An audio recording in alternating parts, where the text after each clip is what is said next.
ऐसा आप के एग्जाम में नहीं बल्कि और भी कई सारी परीक्षाओं में बैक टू बैक ऐसे क्वेश्चंस पूछे गए।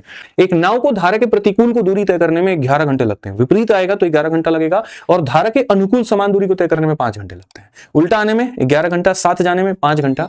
शांत पानी में नाव की गति इतनी है, धारा की क्या होगी? ठीक है, तो इसका मैं सीधा समाधान बच्चों को एक ही बात कहता हूं कि भाई देखो इसका समाधान यहां पर क्या है, रेशियो लेकर के काम चला लो, बस बात खत्म।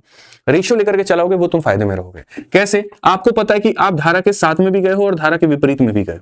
समय की बात करें, अगर धारा के साथ में जाते हो तो 5 घंटा लगता है और विपरीत में जाते हो तो कितना घंटा लगता है? 11।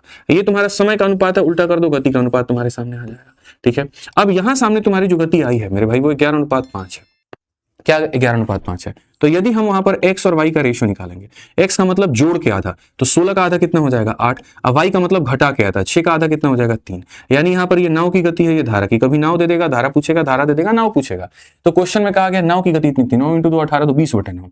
तो यहां पर ये जो हमारे सामने 20/9 था मेरे दोस्त, यहाँ पर ये हमारा कितने का मान था? 8 का मान था, और हमसे कहा गया था यहाँ पर धारा का मान यानी 3 का मान बताइए।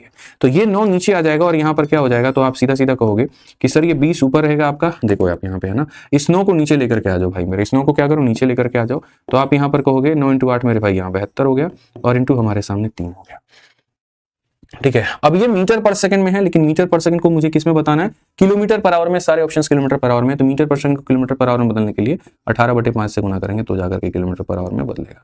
18 से काटेंगे 4 बार में, 4 से काटेंगे 5 बार में, 5 से काटेंगे 5 बार में, 3 आ जाएगा। कौन सा ऑप्शन होगा? तो 3 जो होगा बिल्कुल सही उत्तर होगा।